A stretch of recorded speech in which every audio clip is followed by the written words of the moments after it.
The Morgan Report with David Morgan. David Morgan with you with the weekly perspective for the week ending 16 June 2017. First article looking at the debt markets. The world is awash in $9 trillion of bonds that are guaranteed to lose money. As the world's most important central bank, the U.S. Federal Reserve steadily hikes interest rates. Some $9 trillion of global government debt still trades at negative interest rates. That is, these bonds pay back less than the lenders gave if they are held to maturity. The amount of negative yielding debt has grown to around $900 billion over the past few months, according to Fitch. In other words, those bonds are guaranteed to lose money. Moving on to some insights into the stock market. Wolf Richter, Wolf Street, the death of fundamental analysis, talking about the FANG stocks, Facebook, Apple, Amazon, Netflix, and Google. Looking at fundamental analysis, if you take a company such as Amazon, it has a PE of 180. Most analysts would give up on a stock that's in the S&P 500 if it had a PE above 18, would suggest for your consideration that that stock would have to lose about 90% to come back into that PE ratio. But, of course, that's not the only one. Look at Netflix with the PE ratio of 195. Or perhaps Wolf goes on to talk about Tesla. Forget PE. They don't have any earnings. So investors are still trying to sort through this mess using fundamental analysis. They've been left in the dust years ago. There's a lot of reasons for this. However, what he goes on to say is the algorithms are basically making the decisions day in and day out. And once these algorithms, many of them written by people who went to the same schools that learned many of these things, the vast amount of data that they turn out end up doing things that actually cannot be predicted in the long term. At least that's my view, and not exactly what Wolf has said here. The point being that once the selling starts, it's going to be very interesting to see what will take place. But without fundamental analysis, he says, what will hold up stock prices once the quantitative strategies shift without notice and see selling as the opportunity, and other algos react to those market data points and follow them or try to run ahead of them? And my words, what happens? And his answer, no one knows. Something to bear in mind. I've been talking about the distribution pattern in the stock market, nominal new highs, and that we are at a point where the smart money is basically out of this market. It's been churned and churned again, and it looks most likely to me that we're going to see a decline rather than any further significant moves into higher ground. And just to continue on with some thinking here, the commodity prices, as I talked about recently in a weekly update, have fallen to prices that are one of the big reasons that inflation is so low. The Commodity Research Bureau Index has fallen to its lowest level in more than a year, and based on the SRS Rocker report I talked about a week or two ago, on a 50-year basis, they're basically at a 50-year low. Falling commodity prices are very helpful to pull the yield curve lower, and bond traders, however, are appearing skeptical of the Fed's forecast for higher growth and rising inflation. Again, all this remains to be determined, but interesting times indeed.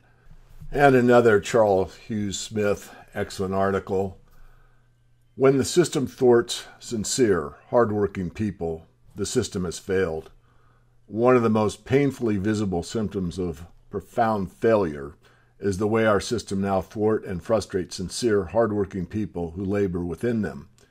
If you work for any of the institutions at the heart of the system, healthcare, education, governance, the armed forces, insurance, finance, and so on, or know people who work in these fields, you know most are honest and hardworking and trying to do a good job. Sadly, the systems actively thwart efforts of sincere, hardworking people and grind them down.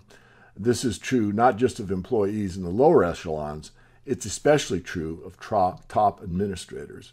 Great article. Suggest you have time this weekend. Frequent his site. He talks about several points that I won't emphasize here, but it's definitely worth a read. And from one of my favorite sites that I frequent, from the Mises organization, this is on Mises Wire, the end of the week. 4 reasons why college degrees are becoming useless. Students are running out of reasons to pursue higher education. Here are 4 documented trends in a recent article. Graduates have little to no improvement in critical thinking skills. Shouting matches have invaded campuses across the country. Trade schools and self-study offer better outcomes for many. And tuition is increasing, but future earnings are decreasing.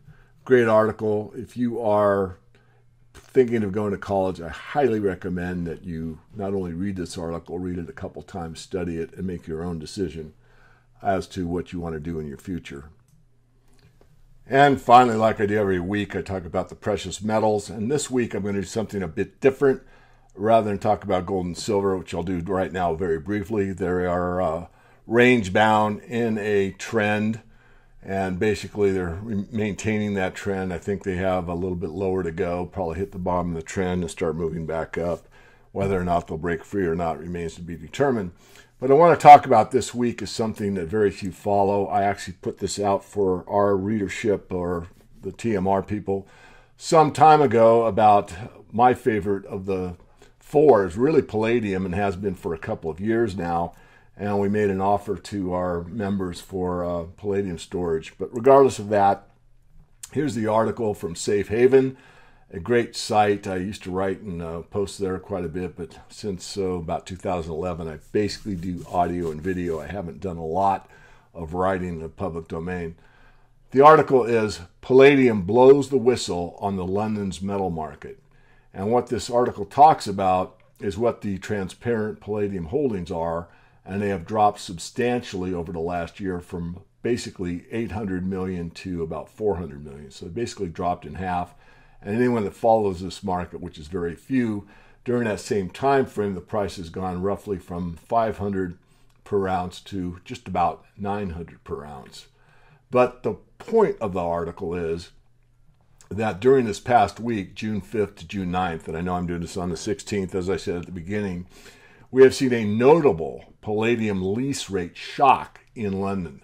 The lease rate on a per annum cost to borrow metal has stayed around the 1.3% level until very recently. Recently, it has spiked up to around 15%. And this reminds me of what happened when Buffett made the 129.7 million ounce purchase of silver in 1999, and what happened is he was only able to acquire 90 million of the 130 million, and the remaining 40 million ounces had to be delivered to him. And I know this by heart. I did several videos and wrote about it in the Morgan Report many times. The lease rate stayed up to around 17% for that remaining 40 million ounces until it was finally delivered to Buffett, and then the lease rates came right back down.